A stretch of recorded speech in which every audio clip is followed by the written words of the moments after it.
আজকের দিনে বৈঠকে সংক্ষিপ্ত সময়ে বক্তব্যের বিষয় বিবাহ ও সন্তান লালন পালন। বিবাহ যেমন ইসলাম ধর্মে একটি গুরুত্বপূর্ণ বিষয়, সন্তান লালন পালন তেমন একটি গুরুত্বপূর্ণ বিষয়। আল্লাহ তাআলা বলেন, ফানকিহুহুন্না বিইজনি আহলিহিন্না, তোমরা বিবাহ করো মেয়ের অভিভাবক পিতার অনুমতি সাপেক্ষে। অতহুন্না উজুরাহুন্না বিল মারুফ, আর তাদের মোহর তাদেরকে যথাযথভাবে প্রদান করো। অত্র আয়াতে আল্লাহ তাআলা বিবাহের জন্য আদেশ করেন এবং মোহর প্রদানের জন্য আদেশ করেন। আব্দুল্লাহ বিন মাসউদ রাদিয়াল্লাহু তাআলা আনহু বলেন, রাসূল সাল্লাল্লাহু আলাইহি ওয়াসাল্লাম বলেছেন, ইয়া মাশারাশ শাবাব, হে যুবক দলেরা, মানিস্তাতা মিনকুমুল বাআত ফালিয়াতাজাওয়াজ, যাদের স্ত্রী লালন পালনের ক্ষমতা আছে, শারীরিক ক্ষমতা, মোহর প্রদানের ক্ষমতা, স্ত্রী কন্ট্রোল রাখার ক্ষমতা, তোমরা বিবাহ করো। এইভাবে আল্লাহর নবী আদেশ করেন। তিনি বলেন, ফাইন্নাহু আগাজুলিল বাসার ও আহসানুলিল ফারজ, বিবাহ হচ্ছে চক্ষু নিচু করার মাধ্যম আর লজ্জাস্থান হেফাজতে রাখার মাধ্যম।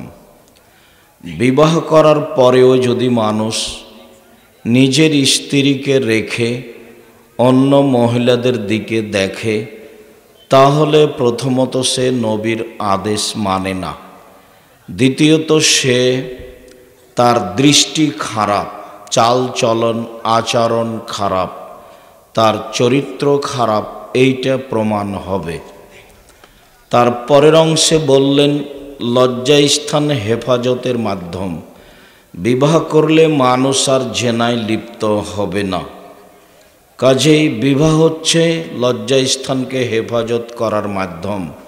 বিবাহ করার পরেও যদি মানুষ জেনায় লিপ্ত হয়, তাহলে সে খুব বড় অপরাধী। রাসূল সাল্লাল্লাহু আলাইহি সাল্লাম বলেন, অবিবাহিত ছেলে মেয়ে যদি জেনায় লিপ্ত হয়, তাহলে তাকে 100 লাঠি পিটিয়ে এলাকা থেকে 1 বছরের জন্য তাড়িয়ে দিতে হবে।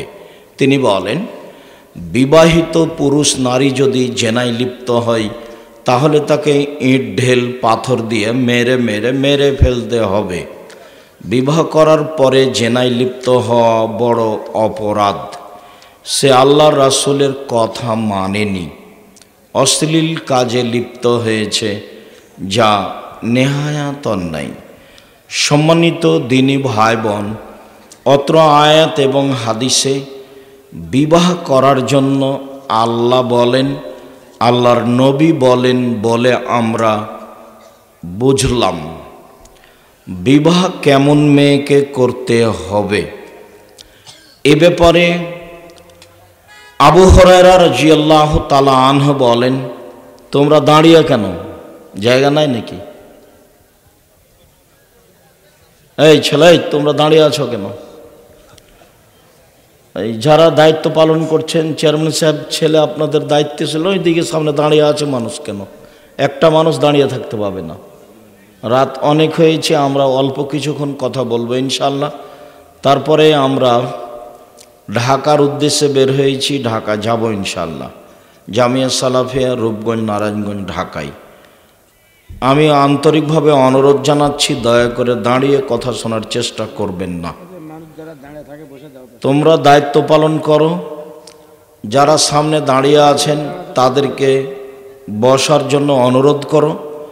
যদি তার বসা সম্ভব না হয়, তাহলে আমাদেরকে নতুনভাবে চিনতে হবে না।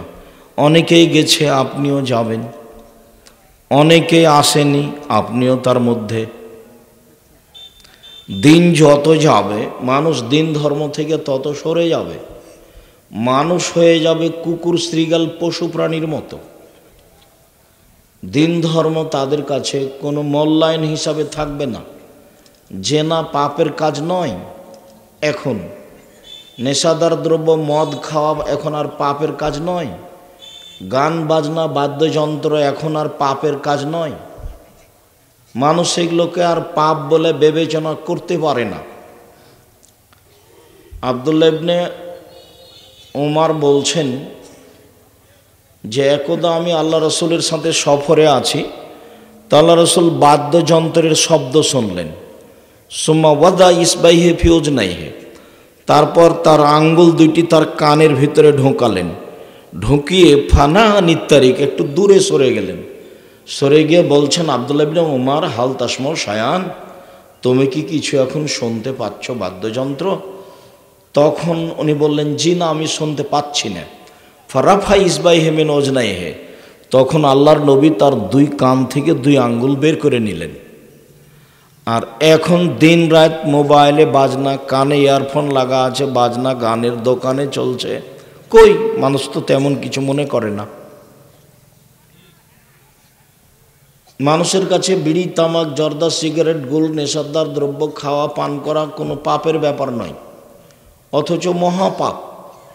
গান বাজনা, বাদ্যযন্ত্র চিরদিনের জন্য হারাম, অথচ ভাবে মনে হচ্ছে এটা পাপের কাজ নয়। জেনা একটা অশ্লীল কাজের সবচেয়ে নোংরা, জঘন্য অশ্লীল কাজ, তারপরেও এটা মানুষের কাছে বড় অপরাধ নয়। নারী পুরুষ দিন রাত জেনায় লিপ্ত। তো দিন যত যাবে মানুষ তত পশু প্রাণীর মতো হয়ে যাবে। দিন ধর্মের মানুষ মূল্যায়ন করবে না। দিন ধর্মের কথা বলতে গেলে তারা বলবে আমরা এখন ব্যস্ত, ব্যস্ততাই বেশি।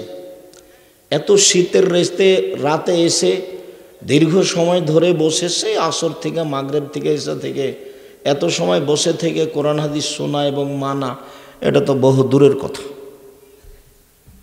এটা সবার কাজ নয়। তো আন্তরিকভাবে অনুরোধ রইল, আমি আপনার যেমন কাছের মানুষ, আপনিও তেমন আমার কাছের মানুষ। আমি আপনার ভালোবাসাকে আন্তরিকভাবে গ্রহণ করতে চাই। আমি কথা যতক্ষণই বলি, যখনই আমি আসব, অন্তত 8-10 কিলোমিটার আশেপাশে যত দিনী ভাই বোন আছেন সবাই আসবেন, এটা আমার দাবি। আমি আপনার কিছু না কিছু উপকার করবই করব ইনশাআল্লাহ। আমি বিগত কথার সাথে একমত। আমি জাতিকে কোনোদিন ধর্মের নামে ফাঁকি দিইনি,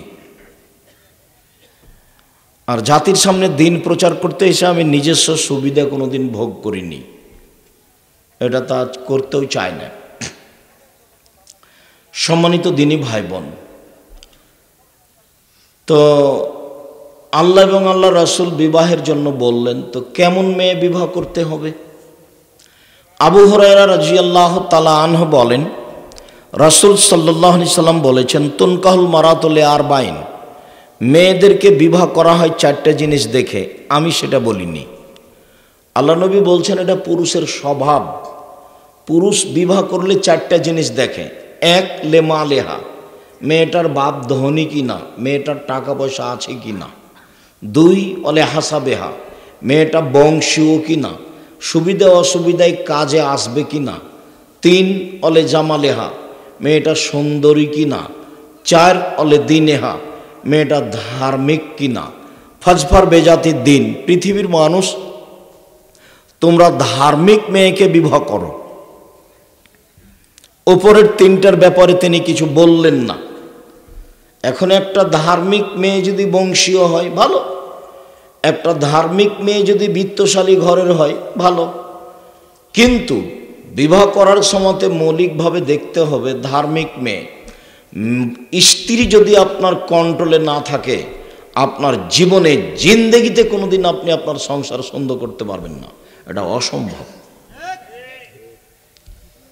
স্ত্রী যদি আপনার কথাই বেঁকা হয়ে চলে, আপনার শুধু পস্তাতে দিন যাবে, আপনি কিছু করতে পারবেন না। শাদি জাহান্নাম ভি হয়, শাদি জান্নাত ভি হয়। আমরা একটা ছাত্র জীবনে পত্রিকা পড়তাম, খাতুনে মাশরিক, সেখানে লেখা থাকতো মাঝে মধ্যে বিভা জাহান্নামও বটে, বিভা জান্নাতও বটে, বিভা জাহান্নামও বটে, বিভা জান্নাতও বটে। ভালো স্ত্রী না হলে আপনি সেখান থেকে সুবিধা ভোগ করতে পারবেন না, এটাই চূড়ান্ত। আর স্ত্রী ভালো হওয়ার জন্য দুইটা জিনিস লাগবে। এক হলো তার পক্ষ থেকে কোনো প্রতিবাদ থাকা লাগবে না, থাকা চলবে না। প্রতিবাদ কি জিনিস? তুমি এ কথা বললে কেন, তুমি আমাকে গালি দিলে কেন, এর নাম প্রতিবাদ।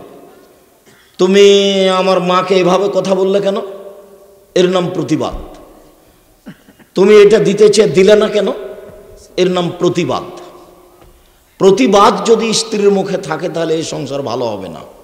দুই, অভিমান। তুমি তো একটা শাড়ি দিতে চেয়ে দিলে না, একটা শাড়ি দিবা, একটা এটা করবা, এটা করবা, চাওয়াটার নাম হলো অভিমান। অভিমান সবসময় পূরণ হয় না। একটা হয়নি, আর একটা বলেছে, তখন দেরি হয়েছে, তখনও বলবে চট করে, তুমি তো কোনোদিন আমাকে কোনোদিনই কিছু দেও না। তো শয়তান তখন তাকে বলবে রাতে, দেখলি আগেও দেয়নি, এখনো দেয়নি, তোকে কোনোদিনই দেয় না, বল বল বল যে তোকে কোনোদিনই দেয় না। তখন ও স্বামীকে বলবে তুমি কোনোদিনই কিছু দাও না। যার কারণে একাধিক হাদিস, ওকে ভালো হতে হবে, নইলে আপনি সংসার গড়তে পারবেন না। ছেলে মেয়ে সবাই খারাপ হয়ে যাবে। গান বাজনা, বাদ্যযন্ত্র, গেমস নিয়ে ব্যস্ত থাকবে। গেমস তার কাছে পাপের কাজ নয়। আপনার বউ ছেলের হাতে মোবাইল দিয়ে গেমস খেলতে লাগিয়ে দিয়ে ও আর এক টিভি দেখছে, না হলে কারোর সাথে গল্প করছে। স্বামী বাড়িতে নাই, এ সময় প্রেমের গল্প করছে।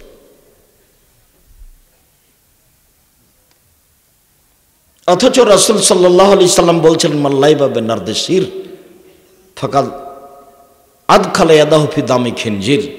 কেউ যদি চৌসার, ছক্কা, লুডো, দাবা, পাঞ্জা, ক্যারামবোর্ড, তাস, গেমস, এই ধরনের বসে বসে খেলা পৃথিবীতে যত তৈরি হয়েছে এবং কিয়ামত পর্যন্ত যত খেলা তৈরি হবে, যেগুলো বসে বসে চলে, সময় নষ্ট হয়, এসব খেলায় কেউ যদি অংশগ্রহণ করে তাহলে সে তার হাতকে শুকরের রক্তের মধ্যে ডুবিয়ে দিল। হাদিস বুখারী মুসলিম। এ কথা মুহাম্মদ সাল্লাল্লাহু আলাইহি ওয়াসাল্লাম বলেন। অথচ আপনার মেয়েও গেমস খেলছে, আপনার ছেলেও খেলছে, আপনার বউ বলছে খেল, তোরা এখানে দু ভাই মিলে খেলা দুই, আর আমি একটু কাজ করি, গল্প করছে ও মোবাইলে আর একজনের সাথে। স্বভাবই খারাপ। সংসার তো সহজ। দেখেন আপনি, এই ছেলে,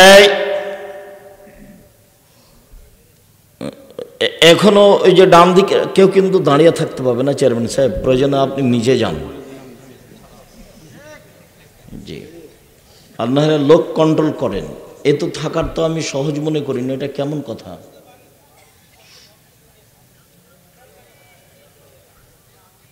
সম্মানিত দিনী ভাই বোন, কিছুক্ষণ অপেক্ষা করেন, বসে অপেক্ষা করেন।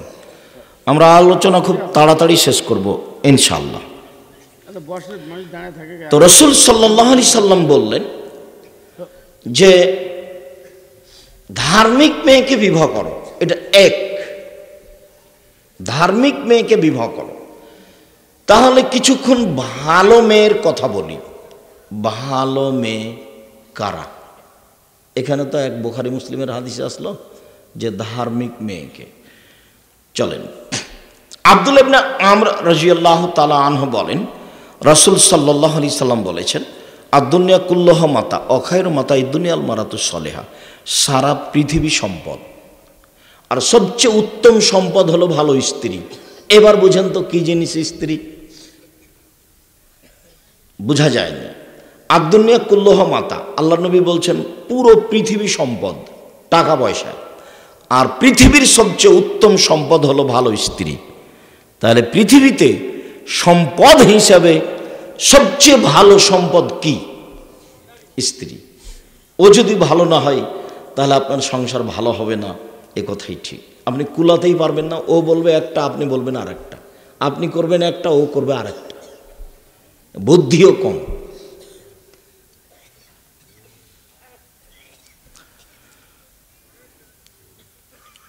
আবু হুরায়রা রাদিয়াল্লাহু তাআলা আনহু বলেন, রাসূল সাল্লাল্লাহু আলাইহি সাল্লাম একদা বললেন, আরবাউন লিসাদা, সুখময় জীবনের জন্য চারটা জিনিস লাগে। মানুষ যদি সুখ শান্তিতে বাস করতে চায় তাহলে 4টা জিনিস লাগবে, তাহলে তার জীবন সুখময় হবে। 1 আল মারাতুস সলেহা, 1 নম্বরে আছে ভালো স্ত্রী। 1 আল মারাতুস সলেহা, ভালো স্ত্রী। 2 আল জারুস সলে, ভালো প্রতিবেশী। 3 আল মারকাবুল হানি, একটা ভালো গাড়ি। 4 আল বাইতুল ওয়াসে, প্রশস্ত ঘর। তো 1 নম্বরে কি আছে? ভালো স্ত্রী। চলেন, সাওবান রাদিয়াল্লাহু তাআলা আনহু বলেন যে লাউ নালামু আইয়ুল মালে খায়রুন লানাত্তাখিজাহু, আমরা যদি জানতাম যে সবচেয়ে উত্তম সম্পদ কোনটা, তাহলে সেটা আমরা গ্রহণ করতাম। আমরা যদি জানতাম যে সবচেয়ে উত্তম সম্পদ কি, তাহলে সেটা আমরা নিতাম। তখন আল্লাহ রাসূল বলছেন, শোনো শোনো শোনো, আফজালহু, সম্পদের সবচেয়ে উত্তম সম্পদ লিসানুন যাকির, ওই জিহ্বা, যে জিহ্বা সুবহানাল্লাহ, আলহামদুলিল্লাহ, আল্লাহু আকবার বলতে পারে। 2 কালবুন শাকির, ওই অন্তর যে অল্পতেই খুশি। ব্যবসা বাণিজ্যে 2000 টাকা লাভ হলেও খুশি, 10,000 টাকা লাভ হলেও খুশি, 200 টাকা লাভ হলেও খুশি, আলহামদুলিল্লাহ। ওই অন্তর হচ্ছে সঞ্চিত সম্পদ। 3 ওয়াজাওজাতুন মুমিনাতুন তুইনুহা আলা দীনিহি, ভালো স্ত্রী যে তার স্বামীকে দ্বীনের উপরে সহযোগিতা করতে পারে। ভালো স্ত্রী যে স্বামীকে দ্বীনের উপরে সহযোগিতা করতে পারে, ভালো কাজে সহযোগিতা করতে পারে। ওরই তো অভিমান মিটে না, তাহলে ভালো কাজে সহযোগিতা করবে কি? ওরই তো অভিমান মিটে না। ওই তো আজকে যেতে চেয়েছে আপনার মাঝিরা বাজারে, আগামীকালকে যেতে চাইবে বগুড়া শহরে। আর সবসময় তার কাছে একটা ভ্যানিটি ব্যাগ থাকে। ভ্যানিটি ব্যাগ ছাড়া তো আমরা চলতে পারি, তো দেখতে পাচ্ছি। আব্দুল্লাহর আম্মা বিবাহের 11 দিন পর থেকে প্রতিষ্ঠানের প্রধান শিক্ষিকা। আমরা কোনোদিন বাজারেও যাইনি, আমরা কোনোদিন ভ্যানিটি ব্যাগ কাছেও নিইনি, ওটা নামটা খালি শুনি। তো আমরা তো আছি দুনিয়াতে বেঁচে। আমি তো কোনোদিন ওটা স্টলেই বসিনি, কোনো দিন নয়। আমার 16 বছর ছাত্র জীবন আর 34 বছর শিক্ষক জীবন।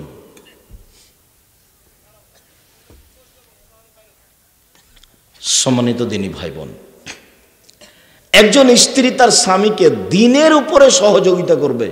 দেখো, আমি তোমাকে খুব ভালোবাসি, তুমি যেভাবে রাখবা আমি সেভাবে থাকতে প্রস্তুত। আমি লবণ ভাতেই খুশি, আমাকে খুশি করার জন্য অবৈধ পয়সা উপার্জন করতে হবে না। আমি তোমার পায়ের নিচে নিজেকে বিলিয়ে দিতে চাই। আমার পক্ষ থেকে তোমার উপরে কোনো প্রকার অভিমান আপত্তি থাকিবে না। তুমি মোটা কাপড় দিলেও আমার কাছে আলহামদুলিল্লাহ, চিকন কাপড় দিলেও আমার কাছে আলহামদুলিল্লাহ। কাপড়ে হাত লাগিয়ে আমি বলিব না কখনো যে এই কাপড় ভালো নয়। তাহলে আপনার সংসার সহজ হবে, আর ও আপনাকে দিনের উপরে সহযোগিতা করতে পারবে। আরও যদি কথায় কথায় উল্টা কথা বলে, তাহলে আপনি হিসাবই করতে পারবেন না, টিকতে পারবেন না। ভালো স্ত্রী। আবু হুরায়রা রাদিয়াল্লাহু তাআলা আনহু বলেন, রাসূল সাল্লাল্লাহু আলাইহি সাল্লাম বলেন, খায়রুন নিসায়ে, পৃথিবীতে সবচেয়ে ভালো মহিলা সে কে? তাসুররু হয়ে যা নাজারা, স্বামীর সাথে কথা বললে হাসি মুখে বলে। 2 ওয়াইজা আতাত হয়ে যা আমারা, আদেশ করলে পালন করে। 3 ওয়াইজা গাবানা হাফেজাত, যখন স্বামী বাড়িতে থাকে না তখন নিজেকে হেফাজতে কন্ট্রোলে রাখে। ওর সাথে কথা বলে না, মোবাইলে যার তার সাথে কথা বলে না, এই হলো সবচেয়ে ভালো নারী। এক, স্বামীর সাথে কথা বললে হাসি মুখে বলে। দুই, স্বামী আদেশ করলে পালন করে। তিন, স্বামী বাড়িতে না থাকলে নিজেকে কন্ট্রোলে হেফাজতে রাখে। সেই হলো সবচেয়ে ভালো নারী। এই কথা মুহাম্মদ সাল্লাল্লাহু আলাইহি সাল্লাম বলেন। আনাস রাদিয়াল্লাহু তাআলা আনহু বলেন, রাসূল সাল্লাল্লাহু আলাইহি সাল্লাম বলেছেন, আল মারআতু ইযা সাল্লাত খামসাহা, মহিলা যখন 5 ওয়াক্ত সালাত আদায় করবে, ও সামাত শাহরাহা, রমজান মাসের সিয়াম পালন করবে, ও আতাত বালাহা, স্বামীকে মেনে চলবে, ও হাসানাত ফারজাহা, জেনায় লিপ্ত হবে না, ফালতাদখুল মিন আইয়ি আবওয়াবিল জান্নাহ শাআত, তাহলে এখনো জান্নাতের যে কোনো দরজাতে ঢুকতে পাবে। তাহলে সবচেয়ে ভালো মহিলা সেই যে স্বামীকে মেনে চলে, তার আদেশ মানতে প্রস্তুত, যাহাই বলিবেন তাহাই মানিব। পাপ না হলে, আপনার কোনো আদেশে যদি আল্লাহকে অমান্য করা হয় তাহলে মানতে সক্ষম নয়। এছাড়া আপনি যাহাই বলিবেন তাহাই মানিব। এই নারী সহজেই জান্নাতে যাবে। এই হলো ভালো নারী। আবু হুরায়রা রাদিয়াল্লাহু তাআলা আনহু বলেন, রাসূল সাল্লাল্লাহু আলাইহি সাল্লাম একদা বললেন, আন-নবিয়্যু ফিল জান্নাহ, নবীগণ জান্নাতে যাবেন। আর শহীদু ফিল জান্নাহ, শহীদ যারা তারা জান্নাতে যাবে। আর সিদ্দিকু ফিল জান্নাহ, যারা সত্যবাদী তারাও জান্নাতে যাবে। ও নিসা মিন আহলিল জান্নাহ, মহিলারাও জান্নাতে যাবে। ওই সব মহিলা যাদের স্বামী অসন্তুষ্ট হলে স্বামীর হাত ধরে বলে, যতক্ষণ পর্যন্ত আপনি আমার উপরে সন্তুষ্ট খুশি না হবেন ততক্ষণ পর্যন্ত আমি কোনো খাদ্য খাবো না। এ হলো জান্নাতি নারী। এইবার পূর্বে ফিরে যাই। আল্লাহর নবী বললেন, আর দুনিয়া কুল্লুহা মাতা ও খায়রু মাতায় দুনিয়াল মারাতু সালেহা, সারা পৃথিবী সম্পদ সবচেয়ে দামি সম্পদ হলো ভালো স্ত্রী। এবার আগের হাদিসে ফিরে যাই। আল্লাহ রাসূল বললেন, পুরুষেরা বিবাহ করে 4টে জিনিস দেখে, আমি তোমাদেরকে 4টে বলিনি। পুরুষেরা বিবাহ করে 4টে জিনিস দেখে। 1, ধনী। 2, বংশ। 3, সুন্দরতা। 4, ধার্মিকতা। পৃথিবীর মানুষ, তোমরা ধার্মিক মেয়েকে বিবাহ করো সংসার ভালো করতে চাইলে। ধার্মিক মেয়ে সেই যে প্রতিবাদ করে না সংসারে, অভিমান করে না সংসারে, ছেলে মেয়েকে রাসূলের পদ্ধতিতে লালন পালন করে। সম্মানিত দিনী ভাই বোন, রাসূল সাল্লাল্লাহু আলাইহি সাল্লাম মেয়ে বিবাহ করার জন্য দেখার জন্য বললেন। মুগিরা ইবনে শুবা রাদিয়াল্লাহু তাআলা আনহু বলেন, খাতাবতু ইমরাতান, আমি একটা মেয়েকে বিবাহ করার জন্য প্রস্তাব দিলাম। আল্লাহ রাসূল বললেন, হাল নাজারতা ইলাইহা, তুমি তাকে দেখেছো? কুলতুল্লাহ, আমি তাকে দেখিনি। তখন আল্লাহ রাসূল বলছেন, ফানজুর ইলাইহা, তুমি দেখে নাও, তুমি একটু দেখে নাও। ফাইনো আহারা আয়াউদ্দা বাইনাকুমা, দেখাটা দুইজনের মধ্যে ভালোবাসাকে বাড়িয়ে দিবে। দেখাটা দুইজনের মধ্যে ভালোবাসাকে বাড়িয়ে দিবে। আর যদি না দেখে বিবাহ হয় তাহলে কথায় কথায় বলবে, আরে তোমাকে দেখলে আমি তোমাকে বিবাহ করতাম না, তোমাকে দেখলে, বিবাহের আগে দেখলে আমি তোমাকে বিবাহ করতাম না, যখন তখন বলবে। এই পরবর্তী যেন কোনো আপত্তি না থাকে, তাই রাসূল সাল্লাল্লাহু আলাইহি সাল্লাম দেখে বিবাহ করার জন্য আদেশ করলেন। ভালো, 5 জন খুঁজে খাজে দেখলাম, ভালো মেয়ে পাওয়া গেল। ফানকিহু মা তাবা লাকুম, যেটা ভালো লাগে সেটা বিবাহ করো।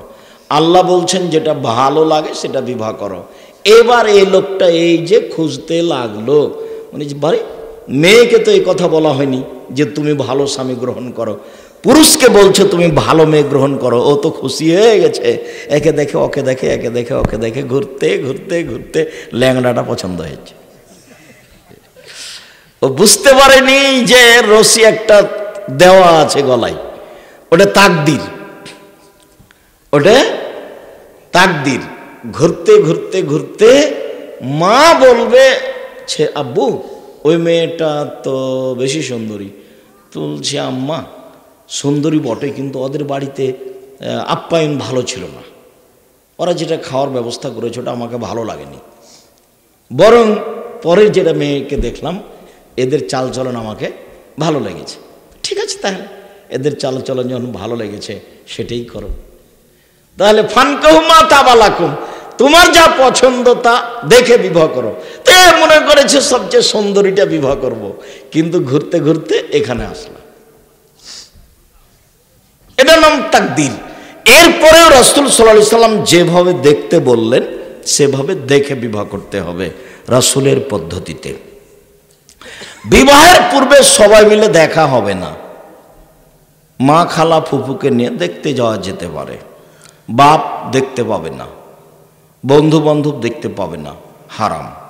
বিবাহের পূর্বে দেখতে গিয়ে আংটি পরানো হারাম, বিবাহের পূর্বে দেখতে গিয়ে টাকা পয়সা দেওয়া হারাম। বিবাহের জন্য যেভাবে খেলাধুলা, খেলতামাশা, অনুষ্ঠান, দৌড়াদৌড়ি, ঝাঁপাঝাঁপি, রক্ত ছিটানো, আপনার রং ছিটানো, কত কি আছে, এগুলো সব জাহেলিয়াত, কুসংস্কার। দিন যত যাবে তত বাড়বে। এগুলো সব হিন্দুদের নীতি, সব এসে জমা হবে, একটাও জায়েজ নয়।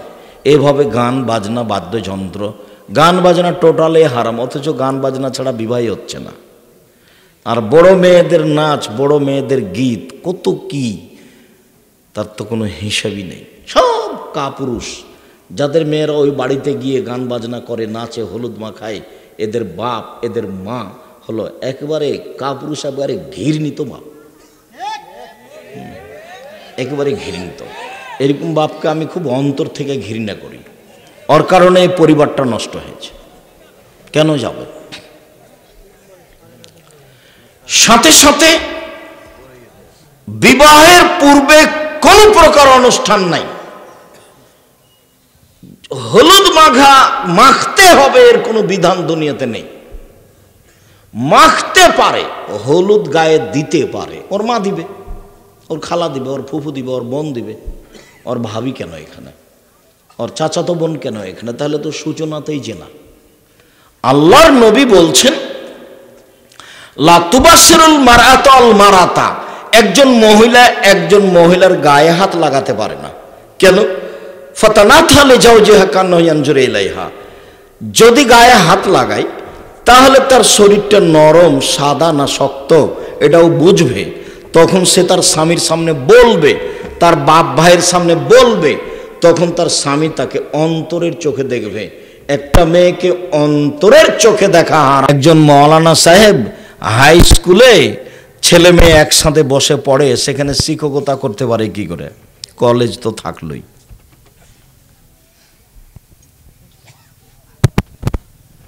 এটা হয় না।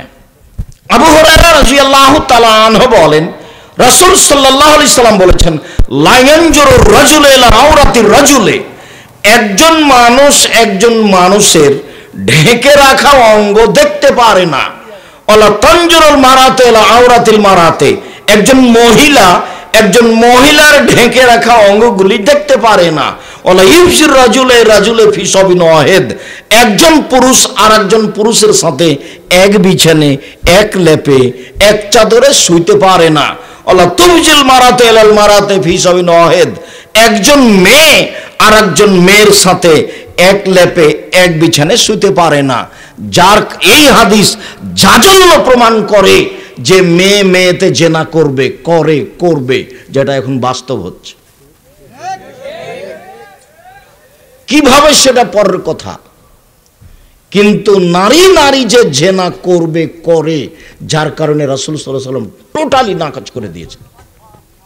একজন মহিলা আর একজন মহিলার সাথে থাকতে পাবে না, এক বিছানায় থাকতে পাবে না, এক কাপড়ে থাকতে পাবে না, এক লেপের নিচে থাকতে পাবে না। হাদিস বুখারী মুসলিম, টোটালি নিষেধ। তাহলে হলুদ মাখাতে পারে কি করে? হলুদ ছাড়াই।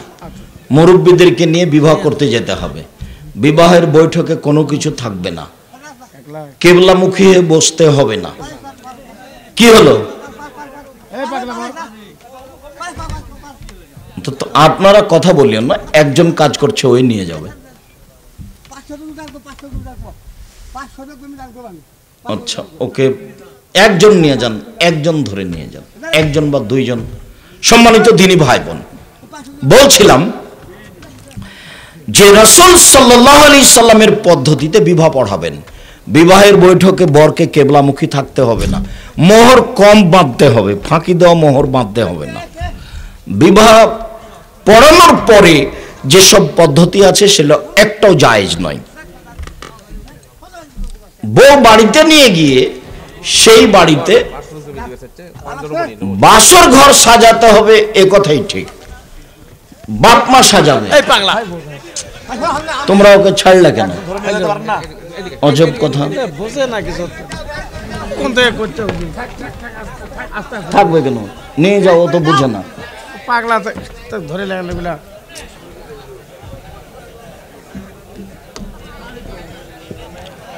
সম্মানিত দ্বীনী ভাই বোন, বলছিলাম বিবাহ করে স্ত্রী বাড়িতে নিয়ে গিয়ে কোনো প্রকার অনুষ্ঠান হবে না। অনুষ্ঠান হলো বাসর ঘর সাজাতে হবে, এ কথাই ঠিক। বাসর রাতের সকালে অলিমা হতে হবে, এটাই ঠিক। আবু হুরায়রা রাদিয়াল্লাহু তাআলা আনহু বলেন, রাসূল সাল্লাল্লাহু আলাইহি ওয়াসাল্লাম বলেছেন, শাররুত তামে ইদাল আগনিয়ে ওয়া ইতরাকুল ফুকারা, সবচেয়ে খারাপ অলিমা ওই খাদ্য যাতে ধনীকে দাওয়াত দেওয়া হয়, গরিবকে ছেড়ে দেওয়া হয়। হাদিস বুখারী মুসলিম। যদি সেখানে প্রতিবেশী গরিব মানুষ দাওয়াত না দেওয়া হয়ে থাকে, শুধু এলাকার ধনী মানুষ দেওয়া হয়ে থাকে, তাহলে ওই খাদ্যকে ড্রেনে ফেলে দিতে হবে, যেটা কুকুর সিরগাল খাবে। কেন? ওটা সবচেয়ে নিকৃষ্ট খাদ্য। তারপর আর রাসূল বললেন, ওমান তারাকা দাওয়া ফাকাদ আসা আবুল কাসেম, যে ব্যক্তি ওলিমার ব্যবস্থা করলো না, সে আবুল কাসেমের নাফরমানি করলো। সন্তান হলে মুখ মিষ্টি করতে হবে, এর বৈধতা নেই। সন্তান হলে খাতনা করার সময়তে, মুসলমানি দেওয়ার সময়তে অনুষ্ঠান করতে হবে, এর বৈধতা নেই। 7 দিনের দিন আকিকা দিতে হবে, মানুষকে, দেশবাসীকে দাওয়াত দিতে হবে, এর প্রমাণে আল্লাহর নবী কোনো কিছু বলেননি। আল্লাহর নবী বললেন, অলিমা করে না যে সে নাফরমান, অলিমা করবে যার যত টাকা বেশি আছে সে তত বড়। বোঝা গেল না? অলিমা বাসর রাতের পরের দিন হবে, এটাই সুন্নাত। বাসর ঘর সাজাতে হবে, এটাই ঠিক। ওই বিষয়ে আজকের মতো আর বেশি বললাম না। বাসর ঘর সাজাতে হবে, একাধিক সহিহ হাদিস। আদর্শ পরিবার বইটা পড়লে দেখা যাবে বাসর ঘরের কথা। তবে বাসর ঘরের সাথে জড়িত যেই কথাটা, সেটা একটু বলে নিই। বাসর ঘরে ঢোকে স্বামী স্ত্রী প্রথমে 2 রাকাত সালাত আদায় করবেন। স্বামী ইমাম হবে, স্ত্রী মুক্তাদি হবে পিছনে। ইমামতিতে 2 রাকাত সালাত হওয়ার পরে মাথায় হাত দিয়ে বলতে হবে, আল্লাহুম্মা ইন্নী আসআলুকা খায়রাহা ওয়া খায়রা মা জাবালতাহা আলাইহি। হে আল্লাহ, আমি এর কল্যাণ চাচ্ছি, আর তুমি যে কল্যাণ দিয়ে একে সৃষ্টি করেছো সেই কল্যাণ চাচ্ছি। ওয়া আউযু বিকা মিন শাররিহা ওয়া শাররি মা জাবালতাহা আলাইহি। হে আল্লাহ, এই স্ত্রীর অকল্যাণ থেকে তোমার কাছে বাঁচতে চাচ্ছি, আর যে ক্ষতি, বেহায়াই, অশ্লীল কাজ দিয়ে সৃষ্টি করা হয়েছে সেখান থেকে তোমার কাছে বাঁচতে চাচ্ছি। এই দোয়া বাসর রাতে মাথায় হাত দিয়ে পড়তে হবে।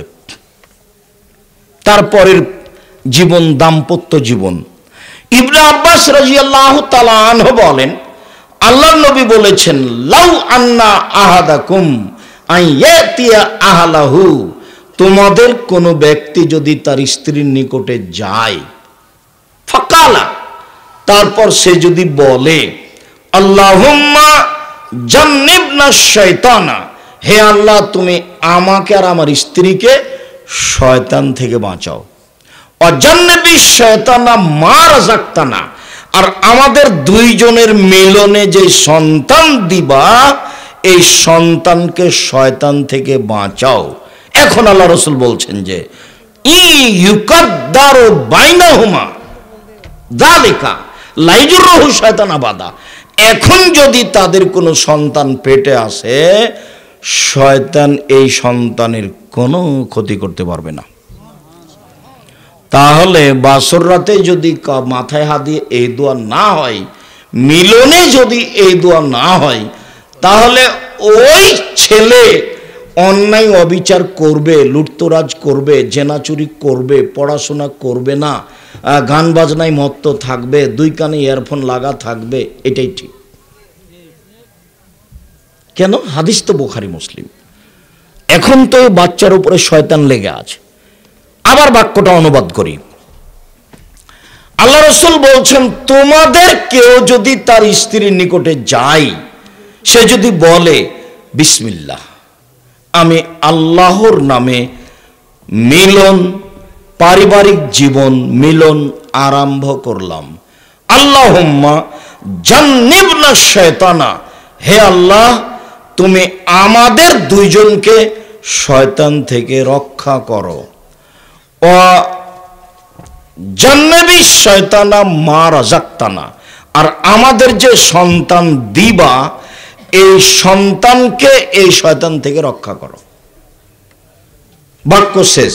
এখন আল্লাহর নবী বলছেন, ইউকাদ্দারু বাইনাহুমা ওলাদুন, যদি এখন এদের সন্তান পেটে আসে, সন্তান যদি হয়, ফালা ইয়াজুরহু শয়তান আবাদা, কখনো শয়তান এই সন্তানের ক্ষতি করতে পারবে না। হাদিস বুখারী মুসলিম। কথা বোঝা যায়নি মনে হয়? সম্মানিত দিনী ভাই বোন, আবার পূর্বে ফিরে এসে এক অংশ বলে আমরা আলোচনার শেষের দিকে চলে আসছি।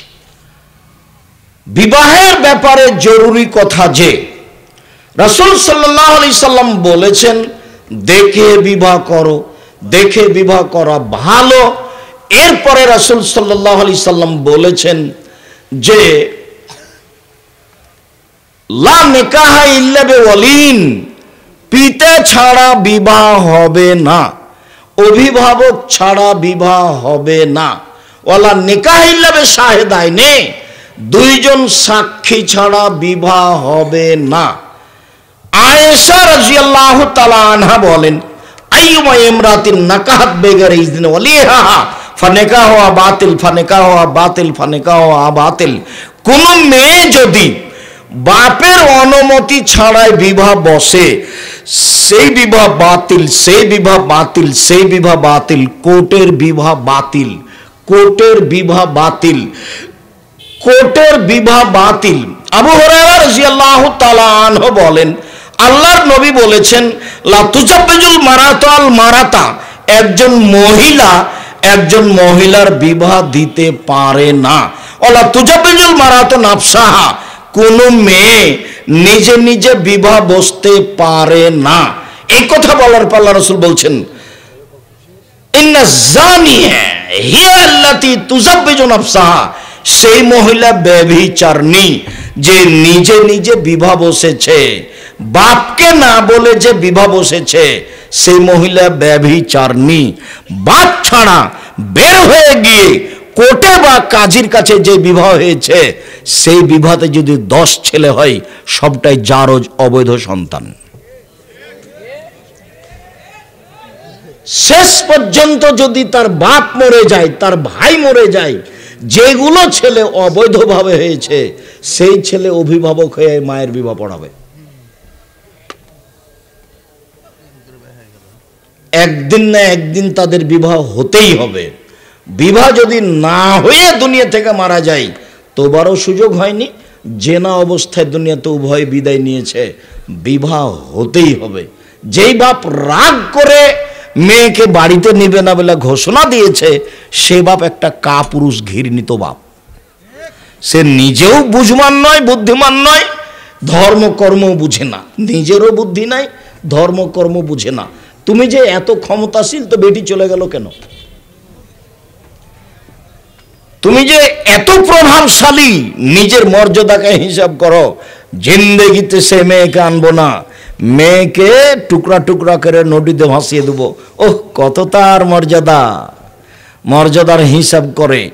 আর সেই দিন দেখলেন আপনি যে মেয়ে ঢাকা বিশ্ববিদ্যালয়ে পড়ে, তো গ্রামের চাচাতো ভাতিজাকে বলছে তোমার বোনকে নিয়ে যাও, মেয়ে ঢাকা বিশ্ববিদ্যালয়ে নিয়ে যাও। চাচাতো ভাতিজার সাথে মেয়েকে পাঠিয়ে দিল। তো ওটা কি ওর স্বামী নাকি? ওটার সাথে পাঠাচ্ছেন যে। ধর্ম বিকৃত হয়নি, ধর্ম তার নিজ গতিতে আছে। কোর্টের বিবাহ বাতিল, কাজী অফিসের বিবাহ বাতিল, বের হয়ে যাওয়া বিবাহ বাতিল, সব হারাম। এতে যত সন্তান হয়েছে সব অবৈধ। আজ হোক আর কাল হোক, দুইজন সাক্ষী নিয়ে, বাপের উপস্থিতিতে, বাপ মারা গেলে চাচার উপস্থিতিতে, চাচা মারা গেলে তার নিজ ভাইয়ের উপস্থিতিতে, তার ভাই না থাকলে তার গ্রাম্য দায়িত্বশীলের উপস্থিতিতে বিবাহ হতেই হবে। সম্মানিত দিনী ভাই বোন, এখন আপনার সংসার হোক, ছেলে মেয়ে লালন পালন করেন, রাসূলের পদ্ধতিতে করেন। পদ্ধতিতে একটা কথা থাকলো মাত্র আজকের জন্য, আল্লাহ এই ছেলে, রাসূল সাল্লাল্লাহু আলাইহি সাল্লামের একটা কথা থাকলো আজকের জন্য। আল্লাহ রাসূল বললেন, আনফিক আলা ইয়ালিক মিন তাওলিক, তুমি তোমার উপার্জিত সম্পদ ছেলে মেয়েকে লালন পালন করতে, পড়াশোনা শিখাতে খরচ করো।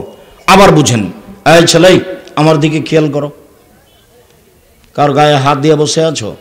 শোনো, আল্লাহর নবী বলছেন তোমার ছেলে মেয়েকে লালন পালন করো, পড়াশোনা শিখাও তোমার উপার্জন দিয়ে। তাহলে বাপের বিত্তশালী বাপ, সম্পদ দিয়ে শিখাবো, নইলে ব্যবসা করে ছেলে মেয়েকে পড়াবো, নইলে দিন মজুরি করে ছেলে মেয়েকে পড়াবো, নইলে শেষে ভিক্ষে করে ছেলে মেয়েকে পড়াবো। ছেলে টোকাই হতে পারে না যতদিন বাপ বেঁচে আছে, মেয়ে গার্মেন্টসে যেতে পারে না যতদিন বাপ বেঁচে আছে। বাপ শেষ পর্যন্ত কি করে ছেলে মেয়েকে পড়াবে? ভিক্ষা করে। এটা হলো মানুষের উপার্জনের শেষ সীমা। ভিক্ষাটা মানুষের উপার্জনের শেষ সীমা। বাপ ছেলে মেয়েকে লালন পালন করবে, পড়াবে 25 থেকে 30 বছর পর্যন্ত। 15 বছর 16 বছর বয়সের ছেলেকে ব্যবসায় লাগালছেন কেন? কেন লাগাবেন? কেন লাগাবেন? আমি বাহির থেকে এসে নাচল মাদ্রাসা থেকে গিয়ে বাড়িতে গেলে, যখন আমি জমিতে কোনো কাজ করতে যেতাম, তখন আমার বাপ আমাকে বলতেন, বেটা তোমাকে যদি জমিতে কাজ করতে হয় তাহলে আমার মরার পরে করিও। আমার বাপ পড়াশোনা কিছুই জানতেন না। আমি পড়াশোনা করতে গিয়ে পড়ছি না বসে আছি না কি করছি আমার বাপ জানে না। কিন্তু জমি জায়গায় কাজ করতে গেলে আমাকে বলতেন যে এই কাজটা তুমি কখন করবে? আমার মরার পরে। আমি বেঁচে আছি, তোমাকে সংসারের কাজ করতে হবে, এটা আমি চাই না। আপনি ছেলে মেয়েকে কেন এখানে কাজে লাগালেন?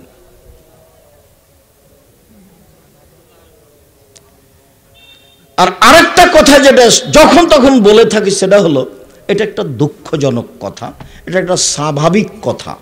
সেটা হলো এই যে বড় পাথার বা মাঝিরা বা শাহজাহান ইউনিয়নের জনৈক ছেলে, খুব মেধাবী, লন্ডন থেকে পড়ে এসেছে, পিজি হাসপাতালের বড় ডাক্তার, 3 লক্ষ টাকা মাসে বেতন। তো সেদিন গ্রামে আসলো কুরবানির আগে, গাড়ি থেকে নামলো, দেখলাম পরনে প্যান্ট আছে, টাকনুর নিচে আছে, গলায় টাই আছে, দাড়ি চাঁচা আছে, হাতে সিগারেট আছে। কিছুক্ষণ পরে বৌমা গাড়ি থেকে নামলো, গায়ে হালকা হালকা কাপড় আছে। একটু পরে নাতনি গাড়ি থেকে নামলো, গায়ে তেমন কাপড় নাই। দেখা গেল গাড়ির পিছন দিকে কুকুর আছে। ইহুদি খ্রিস্টানেরা কুকুর প্রিয় মানুষ, ইহুদি খ্রিস্টানরা কুকুর প্রিয় মানুষ, সব সময় তাদের কাছে কুকুর থাকে দিন রাত। তো ইহুদি খ্রিস্টান হলো কুকুর প্রিয় মানুষ। তা আপনার বাড়িতে, আপনার ঘরে, আপনার শোকেজে কুকুর বা কুকুরের ছবি মূর্তি কেন? এটা কি? আপনার বাড়িতে এতগুলো পুতুল কেন? শোনেন, এখন যারা বসে আছেন, শুধু এখন নয়, বগুড়াতে যত পরিবার যাদের সামনে আমি আব্দুর রাজ্জাক বিন ইউসুফ কথা বলছি, তাদের বাড়িতে যদি কোনো প্রকার ছবি মূর্তি পুতুল থাকে, ও সত্যই মুনাফিক। ও আমার বক্তব্যের সাথে মুনাফিকি করেছে, ও সত্যই মুনাফিক। আমার বক্তব্যের সাথে মুনাফিকি করেছে। আল্লাহে আল্লাহর কসম, আল্লাহে আল্লাহর কসম, আল্লাহে আল্লাহর কসম, দীর্ঘ 33 বছর আমি কোনোদিনও অপ্রয়োজনীয় কথা বলিনি। আপনি আমার বক্তব্যের সাথে মুনাফিকি করেছেন। আজকে বাড়িতে গিয়ে ঘুমাতে পাবেন না। যত পুতুল মূর্তি কুকুর আছে সবকে আগুন জ্বালিয়ে ভেঙে ফেলে ঘুমাতে হবে। ও তো শিরকের মাধ্যম।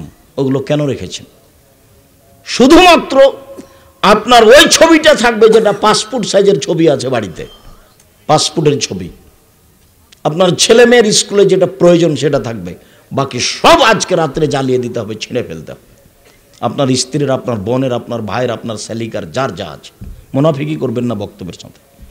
মুনাফিকি করে কোনো লাভ নেই। আমি বক্তব্য শেষ হলে মানুষ নির্দ্বিধায় ছবি তুলতে থাকে। অনেক সময় যখন কুলাতে পারি না তখন আমি এভাবে থাকি। ওটা তো আমি চাই না। মানুষ একবারে পা ধরে নেওয়ার, পায়ে হাত দিতে যায় যে একটা ছবি, একটা ছবি, একটা সেলফি দেন, একটা। আরে অবাক কথা, আমি তো এটা করি না, আমি এটা করবো না। আমি যে বক্তব্য দিচ্ছি, এক সময় তো এটুকু কারো সাহস ছিল না। তো এখন দেখি মিডিয়ার মাধ্যমে সারা পৃথিবীর বাঙালি দিন ধর্ম জানছে ও বুঝছে। বিদেশে গেলে যা বোঝা যায়, বিদেশে গেলে যা বোঝা যায়, সেই সুবাদে আমি অনুমতি দিয়েছি, সেই সুবাদে মিডিয়া দেখতে পাচ্ছেন। যার কারণে আমি বলে থাকি, আমার মনে বড় স্বাদ, আমি এ দেশের মাটিতে উন্নত মানের প্রতিষ্ঠান গড়বই গড়ব ইনশাআল্লাহ। যেখানে ছেলে মেয়ে বাংলা, ইংরেজি, আরবি উন্নত মানের শিক্ষা অর্জন করে জাতির অন্যায়ের বিরুদ্ধে লড়বে, মুখে কলমে মিডিয়ায় লড়বে ইনশাআল্লাহ। এই যে মুখে আছি, এই যে মিডিয়া সামনে আছে, কলম সাথে আছে, দিন রাত মুখে মিডিয়ায় কলমে দিন প্রচার করে যাচ্ছি। জাতির সাথে কোনোদিন মুনাফিকি করিনি। আমার মনে বড় স্বাদ, আমি এ দেশের মাটিতে উন্নত মানের প্রতিষ্ঠান গড়বই গড়ব ইনশাআল্লাহ। সেটাই আপনাদের জামিয়া সালাফিয়া। জামিয়া সালাফিয়া এখন প্রায় 5000 ছেলে মেয়ে পড়াশোনা করে। 300 জন শিক্ষক শিক্ষিকা আছেন, যাদের প্রতি মাসে বেতন লাগে এখন 32 লক্ষ। রমজান মাসে লাগে 48 লক্ষ, কুরবানির মাসে লাগে 48 লক্ষ। কে দেয়? বগুড়া শাহজাহানপুর থানার লোকেরা দেয়। জামিয়া সালাফিয়া বৈদেশিক সহযোগিতায় চলে না, কোনো সংস্থার সাথে জামিয়া সালাফিয়ার সম্পর্ক নেই। জামিয়া সালাফিয়া দেশীয় কোনো বিত্তশালী দিয়ে চলে না। জামিয়া সালাফিয়ার মাঠে গিয়ে কেউ দাঁড়িয়ে বলতে পারবে না আমি এই প্রতিষ্ঠানে এই সহযোগিতা করেছি, আমার কথা মানতে হবে। এরকম কোনো কথা বলার মানুষ মাটির উপরে নেই। আলহামদুলিল্লাহ। কিভাবে চলে? আপনি দেন 10 টাকা, আমি দিই 10 টাকা, এইভাবে চলে, এভাবেই চলছে। কোনো প্রকার সমস্যা নেই। বিদেশি শিক্ষকদের জামিয়া সালাফে ভরা। যারা ইন্ডিয়ান শিক্ষক, তাদের প্রতি মাসে বেতন আছে 60, 70, 80 হাজার টাকা মাসে বেতন। ওদের খাওয়া দাওয়া ভিন্ন, ওদের বাবুর্চি ভিন্ন। যারা সৌদি আরব থেকে শিক্ষক এসেছেন, একবারে মদিনা বিশ্ববিদ্যালয় থেকে সাবেক ডক্টর জায়েদ আল জোহানি আর ডক্টর মনসুর আসছেন, তারা আপনাদের জামিয়া সালাফের শিক্ষকতা করছেন। তাদের আনতে হয় টিকিট দিয়ে, পাঠাতে হয় বিমান টিকিট দিয়ে, আর খাওয়ার আপনারা দেন। আপনাদের জামিয়া সালাফিয়া এইভাবে তাদের খরচ বহন করে আসছেন, তাদের বাবুর্চি ভিন্ন। তাহলে জামিয়া সালাফিয়া 3 ধরনের বাবুর্চি আছে। সৌদি আরবের লোকের জন্য এক শ্রেণীর বাবুর্চি, ইন্ডিয়ান লোকের জন্য এক শ্রেণীর বাবুর্চি, আর আমরা যারা গরিব মানুষ ছাত্র শিক্ষক থাকি আমাদের জন্য এক শ্রেণীর বাবুর্চি। যদি আমি আপনাদের জামিয়া সালাফের একসঙ্গে খাই না, যদি খাই তাহলে আমি টাকা দিয়ে দেবো ইনশাল্লাহ। আমি জামিয়া সালাফের কাছে 1 মিনিটের জন্য ঋণী হতে রাজি নই। আপনারা জামিয়া সালাফিয়া ডাঙ্গিপাড়ার মসজিদ করে ফেলেছেন, আর আপনারা জামিয়া সালাফিয়া রূপগঞ্জ, নারায়ণগঞ্জ, ঢাকায় মসজিদের কাজ আরম্ভ করেছেন 2 একর জমির উপরে। কতখানি? 2 একর, 6 বিঘা, যার একতলায় 10,000 মানুষ সালাত আদায় করতে পারবে। কিভাবে হবে? হবে একদিন ইনশাআল্লাহ। যার পাইলিং খরচ আছে 4 কোটি টাকা। ইঞ্জিনিয়ারকে বলছে ওগুলো আমাকে শুনিয়ে কোনো লাভ নেই। আল্লাহকে বলেন যে আল্লাহ তুমি ব্যবস্থা করো, হবে একদিন ইনশাআল্লাহ, হবেই হবে। আমি কোনোদিন আপনাকে ফাঁকি দিইনি, তবে আমার মনে বড় স্বাদ।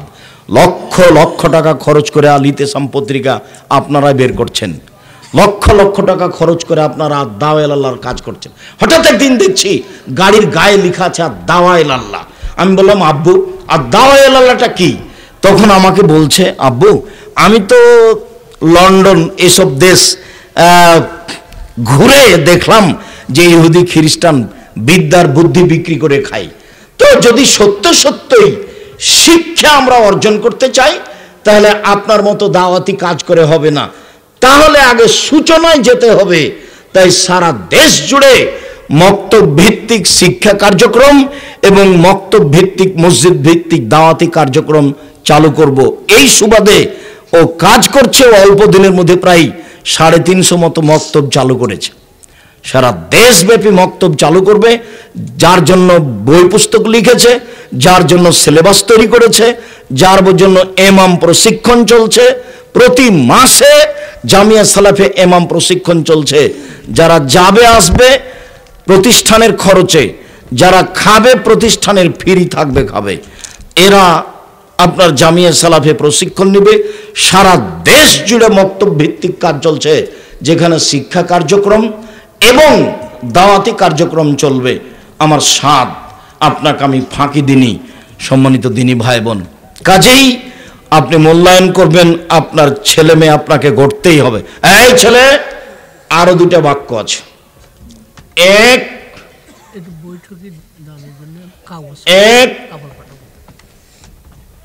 আপনি নিজ খরচে ছেলে মেয়েকে লালন পালন করবেন। 2, আশাকা আদাবান, পরিবারের ওপর থেকে শিষ্টাচারের লাঠি উঠাতে পাবেন না।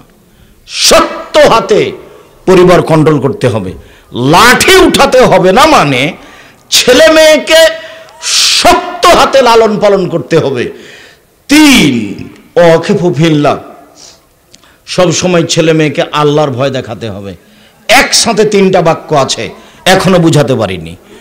1, ছেলে মেয়েকে নিজে পয়সা খরচ করে পড়াতে হবে, বুঝাতে পারিনি। নিজে পয়সা উপার্জন করে ছেলে মেয়েকে পড়াতে হবে। শেষ পর্যন্ত কিভাবে উপার্জন করতে হবে? প্রয়োজনে ভিক্ষা করে। এটা হলো 1। 2, ছেলে মেয়ের উপর থেকে লাঠি উঠানো যাবে না। মানে কি? শক্ত হাতে লালন পালন করতে হবে। 3, ছেলে মেয়েকে আল্লাহর ভয় দেখাতে হবে।